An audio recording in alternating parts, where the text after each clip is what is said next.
Hello పిల్లలు, అందరూ బాగున్నారా? So easy teach with Praveen ఛానల్కి స్వాగతం. ఈరోజు మనం 4వ తరగతి తెలుగులోను 4వ తరగతి తెలుగు ఆల్రెడీ మనం సంసిద్ధత పాఠాలు చెప్పుకున్నాం. ఆ తర్వాత వచ్చేటువంటి మరి గేయం ఏదైతే ఉందో మరి మొదటి పాఠం ఉంది కదా, మొదటి పాఠం తెలంగాణ వైభవం. ఈ తెలంగాణ వైభవంలో గేయం ఎలా పాడాలనేది మొదటి భాగంలో చూసాం మనం. అండ్ రెండో భాగంలో ఇప్పుడు గేయం యొక్క భావము మరియు ఇతర కృత్యాలు చూడబోతున్నాం. నా పేరు ప్రవీణ్ కుమార్, నేను పెద్ద వెంకటగిరిలో ఎస్జిటిగా పనిచేస్తున్నాను. సో ఇక్కడ మనము గేయం యొక్క భావము మరియు ఈ పేజ్ నెంబర్ 26లో ఉన్నటువంటి వినడం, ఆలోచించి మాట్లాడటం, ధారాళంగా చదవడం, అర్థం చేసుకొని చెప్పటం, ఈ రెండు సామర్థ్యాలకు ఇచ్చినటువంటి కృత్యాలన్నీ కూడా మనం ఈరోజు చేయబోతున్నాం. సరైన పిల్లలు, మీకు పాట గుర్తుంది కదా ఎలా పాడాలనేది? ఇది తీయ తేనియ సోనత్ నా తెలంగాణ అనేటువంటి గేయం 2 పేజీల్లో ఉంది. ఇదంతా మనం ఆల్రెడీ మొదటి దాంట్లో డిస్కస్ చేశాము. తీయ తేనియ సోన నా తెలంగాణ, వీర చరితల కోన నా తెలంగాణ.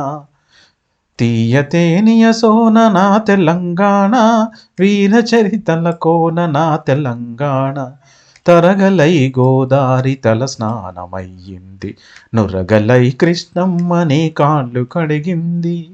తల్లిని కడుపులో తరగనన్ని గనులు, ఆ ఆ ఆ తల్లిని కడుపులో తరగనన్ని గనులు, సింగరేణి సిరులు నల్ల బంగారు పొరలు, తీయ తేనియ సోన నా తెలంగాణ అని మనం ఇంతవరకు పాఠం నేర్చుకున్నాము. తీయ తేనియ సోన నా తెలంగాణ, తీయని తేనియ లాంటిది, తీయదనము కమ్మదనం కలిగినటువంటి బంగారం నా తెలంగాణ అని చెప్తున్నారు. వీరచరితల కోన నా తెలంగాణ, ఎన్నో వీరచరితలు కలిగినటువంటిది నా తెలంగాణ రాష్ట్రము, నా తెలంగాణ ప్రాంతము అని కవి చెప్తున్నాడు దీంట్లో. తరగలై గోదారి తల స్నానమయ్యింది అంటే తెలంగాణ చిత్రపటం చూస్తే మనకు పైన ఉన్నటువంటి ఆదిలాబాద్ జిల్లా దగ్గర నుంచి గోదావరి నది అనేది మన రాష్ట్రంలో ప్రవేశిస్తూ ఉంది. కాబట్టి అక్కడ మనము దీన్ని తరగలై గోదావరి తలస్నానమైంది, తెలంగాణ యొక్క శిరస్సు దగ్గర, తల దగ్గర గోదావరి ఎంటర్ అవుతుంది కాబట్టి తెలంగాణకి తలస్నానం అయ్యింది చెప్తాడు. చివరిలో ఇక్కడ మనకి నురగలై కృష్ణమ్మ నీ కాళ్ళు కడిగింది. మనకు తెలంగాణ యొక్క పటం చూసినట్లయితే కింద ఖమ్మం జిల్లా దగ్గర నుంచి ఈ కృష్ణా నది యొక్క మున్నేరు అనేది వెళ్ళి ఖమ్మం జిల్లా బార్డర్లో కలుస్తూ ఉంటుంది. సో ఆ కృష్ణానదిలో కలుస్తుంది అనమాట. అంటే చివరిలో వెళ్ళిపోయే ముందు ఈ మహబూబ్నగర్ డిస్ట్రిక్ట్ దగ్గర నుంచి కానీ కృష్ణానది అనేది అక్కడికి వెళ్ళిపోతూ ఉంటుంది, మన రాష్ట్రం నుంచి బయటికి వెళ్ళి ఆంధ్రప్రదేశ్లో కలుస్తూ ఉంటుంది. కాబట్టి వెళ్ళిపోయే ముందట అక్కడ కడుగుతుంది కాబట్టి కాళ్ళు కడుగుతుంది అని చెప్తారు. తల మీదేమో గోదావరి తలస్నానం చేయించిందంట, అండ్ కాళ్ళు ఏమో కృష్ణ నది కడుగుతుంది ఈ తెలంగాణ తల్లి అని చెప్పి చెప్తున్నారు. తల్లిని కడుపులో తరగనన్ని గనులు అన్ని, సింగరేణి సిరులు నల్ల బంగారు పొరలు. తల్లి నీ కడుపులో తరగనన్ని గనులు ఉన్నాయి. మరి సింగరేణి బొగ్గు గనులు అయితే ఏంటి, గ్రానైట్ ఏంటి, మైకా అయితే ఏంటి, అబ్బరకం అంటే ఇట్లా రకరకాలైనటువంటి గనులు ఉన్నాయి. సున్నపురాయి అయితే ఏంటి, ఈ గనులన్నీ సిరి సంపదిస్తున్నాయి మాకు. సింగరేణి సిరిలు ఈ నల్ల బంగారు పొరలు. సింగరేణి మనకు నల్ల బంగారం అనేటువంటి బొగ్గునిస్తుంది, నాణ్యమైనటువంటి బొగ్గు. ఆ బొగ్గు నుంచి మనం విద్యుత్ తీసుకుంటున్నాము. మన రాష్ట్రానికి సరిపోయి ఇంకా ఇతర రాష్ట్రాలకు ఎగుమతి చేస్తున్నాం, ఇతర దేశాలకు కూడా ఎగుమతి చేస్తున్నాం, ఇతర రాష్ట్రాల యొక్క అవసరాలు కూడా తీరుస్తున్నాము. సో భారతదేశంలో అనేక రాష్ట్రాలకు ఈ విద్యుత్తును ఇస్తుంది. విద్యుత్ ఉంటేనే వ్యవసాయం చేసుకోగలుగుతాడు రైతు, ఫ్యాక్టరీలు నడిస్తేనే మరి కూలి వాళ్ళు, మరి ఎవరైతే ఫ్యాక్టరీలో పనిచేస్తున్నారో వాళ్ళు పని చేయగలుగుతారో, ఉత్పత్తి వస్తుంది, పరిశ్రమలు నడుస్తాయి, పెట్టుబడులు పెట్టిన వారికి లాభం వస్తుంది, ఎవరైతే పని చేసిన వాళ్ళు వాళ్ళకి జీతాలు వస్తాయి. ఇవన్నీ జరగాలంటే మనకి బొగ్గు కావాలి. కాబట్టి బొగ్గుని నల్ల బంగారంతో పోల్చాడు మన యొక్క కవి. సో మనకి గోదావరి తెలంగాణ మొదటి మన శిరస్సు తల దగ్గర నుంచి మన ఈ తలని స్నానం చేయించింది. అదే కృష్ణమ్మ అయితే వెళ్తూ వెళ్తూ కాళ్ళు కడిగి వెళ్ళిపోతుంది వేరే రాష్ట్రంలోకి. తల్లిని కడుపులో అనేక రకాల గనులు ఉన్నాయి, సింగరేణి బంగారం మరి మనకు ఉంది అని చెప్పి, నల్ల బంగారం బొగ్గు అనేది మనకు ఉందని ఈ గేయంలో చెప్తున్నారు.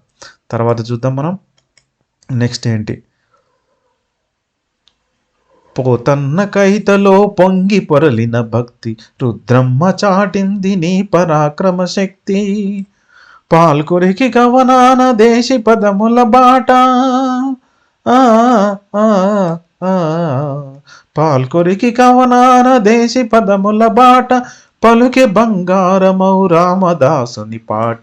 తీయ తేనియ సోన నా తెలంగాణ, వీర చరితల కోన నా తెలంగాణ. పోతన్న కైతలో, కైత అంటే కవిత అని అర్థం. పోతన రాసినటువంటి కవితలు మనకు ఇప్పటికీ గుర్తుంటూ ఉంటాయి. భాగవతం రాశాడు. పలికెడిది భాగవతుండంట, పలికించెడివాడు భాగవంతుండంట. భాగవతం అట. పలికెడిది భాగవతం అట, పలికించెడివాడు రామభద్రుండంట అని పోతన రాస్తూ ఉంటాడు. పోతన్న మరి ఎంతో చక్కగా రాసి ఉన్నారు. అదేవిధంగా పొంగి పొరలనే భక్తి, ఈ పోతన్న కవితలు విని మనకు భక్తి పొంగి పొరలుతుంది శ్రీకృష్ణుడి మీద, భాగవతం మీద మనకి. కాబట్టి పోతన్న కవితలు పొంగి పొరలేని భక్తి. రుద్రమ్మ చాటింది నీ పరాక్రమ శక్తి. రాణి రుద్రమదేవి మరి ఎంత యుద్ధం చేసింది. మరి వనిత అయినప్పటికీ కూడా ఎంతో చక్కగా యుద్ధం చేసి తన రాజ్యాన్ని కాపాడుతుంది, తన ప్రజల్ని కాపాడుతుంది. కాబట్టి రాణి రుద్రమ తన యొక్క పరాక్రమాన్ని, శౌర్యాన్ని చాటి చెప్తుంది, ఈ పరాక్రమ శక్తిని రాణి రుద్రమ. పాల్కురికి కవనాన దేశి పదముల బాట. పాల్కురికి సోమనాథుడు బసవపురాణం అనేటువంటి కావ్యం రాశాడు. అందులో దేశీ పదములు అంటే జానపదాలు, మన దేశంలో మాట్లాడుకునే పదాలు, ఈ ప్రాంతంలో మాట్లాడేటువంటి పదాలతోనే ఆయన రాశాడు. అందుకనే దేశీయ పదముల బాట అని చెప్తున్నారు. పోతున్న కవితలలో ఎంతో భక్తి పొంగి పొరలుతుంది. రుద్రమ్మ మన తెలంగాణ ప్రాంత ప్రజల యొక్క పరాక్రమ శక్తిని చాటి చెప్తుంది. పాల్కురికి మన తెలంగాణ ప్రాంతం యొక్క పదములను, దేశీ పదముల యొక్క ఉపయోగించి కవితలు రాసి మన పదముల యొక్క గొప్పతనాన్ని తెలుపుతాడు.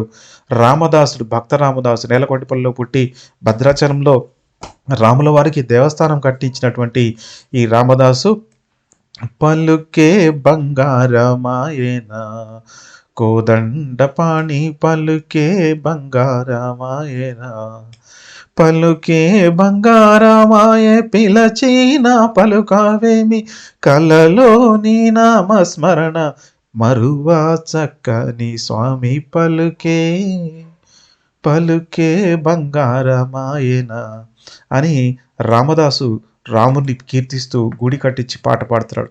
సో పలుకే బంగారం అని రామదాసు అంతటి పాట కలిగినది మన తెలంగాణలోనే ఉంది అని చెప్తూ ఉన్నాడు కవి అన్నమాట. సో ఇదన్నమాట. తీయతేనియ సోన నా తెలంగాణ, వీర చరితల కోణ నా తెలంగాణ. ఇక ఎములాడ వేల్పునకు కోడె మొక్కుల కొలుపు, జాన్పాడు సైదులు పీరి దట్టిల మెరుపు. ఏములాడ రాజన్న దగ్గరికి వెళ్ళి కోడె మొక్కులు కొలుపుతూ ఉంటాం మనం. కోడె మొక్కులు, కోడెని తీసుకొని మనం కోడెని తీసుకొని దాని చుట్టూ తిరిగి మన యొక్క కోడె మొక్కును తీర్చుకుంటూ ఉంటాం.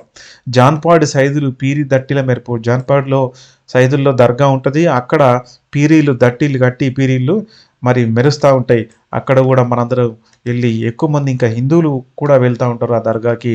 అక్కడ అసైదుల హారతి కాళ్ళ గజ్జల కమ్మతి అని హిందువులు, ముస్లింలు అందరూ కలిసి ఇక్కడ మరి పీరీల పండుగని జరుపుకోవడం మీకు అందరికీ తెలిసిందే. రైట్. యములాడ వేలుపునకు కోడె మొక్కుల కొలుపు, జాన్పాడు సైదుల్లో పీరీ దటిలిపేది ముస్లింలకి.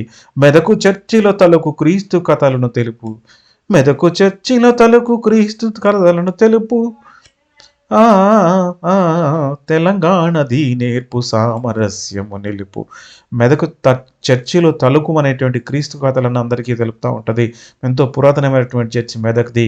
ఈ తెలంగాణలో సామరస్యం, మత సామరస్యం. ఇక్కడ చూడండి, ఏములాడలో మరి రాజరాజేశ్వర స్వామి శివుడి యొక్క ఆలయం అయినా సరే, జాన్పాడులో ముస్లిమ్స్ అయినా సరే, మెదక్లో క్రిస్టియన్స్ అయినా సరే, అందరూ కలిసిమెలిసి సామరస్యంగా ఉంటున్నారు తెలంగాణలో అనేది చెప్పడమే కవి యొక్క ఉద్దేశం. ఇది తీయతేనియ సోన నా తెలంగాణ, వీర చరితల కోనర్ నా తెలంగాణ, రామప్ప శిల్పాల రాజిల్లెడి సౌరు, నింగినంటిన తీరు నిలిచే చార్మినారు, రామప్ప శిల్పాల రాజిల్లెడి సౌరు, నింగినంటిన తీరు నిలిచే చార్మినారు. సౌరు అంటే వైభవం అని అర్థం. దీనికి అర్థాలు మీకు పాఠం వెనకాల పేజీలలో ఉన్నాయి, ఒకసారి చూడండి. అడవిలో దేవుడు భద్రాద్రి రాముడు, అడవిలో దేవుడు భద్రాద్రి రాముడు, ఆదివాసికి దీము కొమురమ్ము భీముడు. ఈ రామప్ప శిల్పాలలో విరాజిల్లేటువంటి మన ప్రకాశిస్తున్నటువంటి సౌరు వైభవం. ఈ రామప్ప శిల్పాలలో తెలంగాణ ప్రాంతం యొక్క శిల్పుల యొక్క మరి వైభవం అనేది మెరుస్తూ ఉంటుంది, ప్రకాశిస్తూ ఉంటుంది. నింగినంటిన తీరు నిలిచే చార్మినార్, ఆకాశాన్ని అంటుతుందా అన్నట్టుగా హైదరాబాద్లో చార్మినార్ అనేది ఉంది. అడవిలో దేవుడు భద్రాద్రి రాముడు, అడవిలో ఉన్నాడు. ఆదివాసికి దీము కొమురము భీముడు, అడవిలో భద్రాచలంలో మరి రామదాస్ ఇందాకనే చెప్పుకున్నాం భక్త రామదాస్ గుడి కట్టించాడని. అదేవిధంగా ఆదివాసికి ధీము కొమరం భీముడు. కొమరం భీముడు ఆదివాసులకు ధైర్యం చెప్పి మరి తెలంగాణ సాయుధ పోరాటంలో పాల్గొన్నాడు, బ్రిటిష్ వారిని వ్యతిరేకించాడు, స్వతంత్ర పోరాటంలో పాల్గొన్నాడు కొమరం భీము. సో తీయ తేనియ సోన నా తెలంగాణ, వీర చరిత్రల కోన నా తెలంగాణ, ఇది గేయం యొక్క భావం. సరైన పిల్లలు, మరి ఇప్పుడు మనం వినడం, ఆలోచించి మాట్లాడటం, తర్వాత గేయాన్ని రాగంతో అన్న కృత్యం ఉంది, ఇవి చేయండి అని ఇచ్చాడు ఇక్కడ మనకి. ఇవి ఎవరు చేయాలి? పిల్లలు చేయాలి, మీరు చేయాలి. వినడం, ఆలోచించి మాట్లాడటం కింద గేయాన్ని రాగంతో పాడండి, అభినయం చేయండి. రాగంతో పాడడం నేను నేర్పించాను, అభినయం మీ టీచర్ నేర్పిస్తారు. అడిగి చూడండి, ఎందుకంటే నేను మిమ్మల్ని చూడలేను కదా, ఎలా అభినయం చేస్తున్నారు అనేది. సో అందుకని మీ టీచర్స్ నేర్పిస్తారు, నేర్చుకోండి. ఈ గేయం ద్వారా మీరేం తెలుసుకున్నారు? నేను ఇప్పటిదాకా గేయం యొక్క భావం తెలియజేశాను, ఏం నేర్చుకున్నారో చెప్పండి, సరేనా? తర్వాత కృత్యం చూద్దాం. ఇప్పుడు మనకి ఏమిచ్చాడు? తర్వాత ధారాళంగా చదవడం, అర్థం చేసుకుని చెప్పడం, రాయడం అనేటువంటి సామర్థ్యం కింద ఇప్పుడు మనం కొన్ని రాయాలి. చూడండి, గేయంలోని ప్రాస పదాలు గుర్తించి రాయండి అని ఉంది. ప్రాస పదాలు అంటే తెలుసు కదా మీకు, ఒకే శబ్దం ఇచ్చేటువంటి దాన్ని ప్రాస పదాలు అంటాం. సోనా కోన అనేటువంటి రెండు కూడా చివరిలో ఒకే శబ్దం, నా అనేటువంటి శబ్దం వచ్చింది, అటువంటి వాటిని ప్రాస పదాలు అంటాం. నిన్న మనం ఆల్రెడీ చెప్పుకున్నాం, రైట్? మరి ఇక్కడ ప్రాస పదాలు ఏమున్నాయి, ఈ గేయంలో ప్రాస పదాలు ఏమున్నాయి చూడండి. సిరులు, పొరలు, భక్తి, శక్తి, బాట, పాట, కొలుపు, మెరుపు, తెలుపు, నిలుపు, సౌరు, తీరు, రాముడు, భీముడు, అయ్యింది, కడిగింది, దేవుడు, రాముడు. చూడండి, చివరి రెండు ఉంటాయి, లు, భక్తి, క్తి, బాటలుట, పాటలుట, కొలుపులొప్పు, మెరుపులొప్పు. ఇలా చివరి అక్షరము సేమ్ రిపీట్ అయితే ఒకటే వస్తే దాన్ని మనము ఏమని చెప్తాము?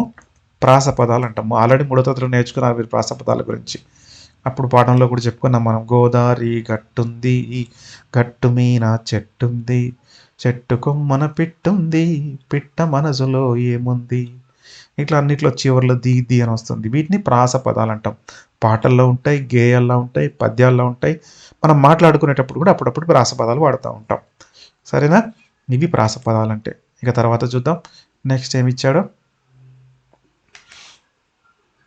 గేమ్ ఆధారంగా కింది పట్టికలు వివరాలు రాయండి. నదుల పేర్లు, కవుల పేర్లు, దర్శనీయ స్థలాలు, ఇతరాలు. దీంట్లో మనం గేయంలో ఇచ్చినటువంటి దాంట్లో నదుల పేర్లు ఏమేమి ఉన్నాయి, కవుల పేర్లు ఎవరెవరు ఉన్నాయి, దర్శనీయ స్థలాలు అంటే చూడాల్సినటువంటి ప్లేస్లు ఏమున్నాయి, ఇంకా ఇతరములు ఏమైనా ఉన్నాయా చూద్దాం. ముందుగా నదుల పేర్లు. గోదావరి నది కదా. కృష్ణ, ఇది కూడా నది పేరే. పోతన కవి పేరు. పాల్కురికి సోమనాథుడు, ఇది కవి పేరు. భక్త రామదాసు, ఇతడు కూడా కవియే. వేములవాడ, దర్శనీయ స్థలాల్లో చూడదగిన ప్లేస్లో వేములవాడ ఉంది, జాన్పాడ్ ఉంది, మెదక్ చర్చ్ ఉంది, రామప్ప గుడి ఉంది, చార్మినార్ ఉంది. ఇవన్నీ చూడదగినటువంటి ప్రదేశాలు. భద్రాచలం కూడా ఉంది, సరేనా? ఇంకా ఇతరముల్లో కొమరం భీం గురించి ఉంది, రామణి రుద్రందేవి గురించి ఉంది, సింగరేణి గనుల గురించి ఉంది, రైట్?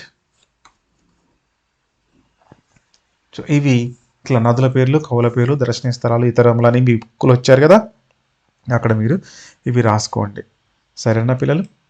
నెక్స్ట్ చూద్దాం. నెక్స్ట్ ఏముంది? సో రైట్, నెక్స్ట్ భాగాన్ని మనం తర్వాత రాయడం అదైతే ఉందో అది నెక్స్ట్ వీడియోలో మీకు వెంటనే అప్లోడ్ చేస్తాను.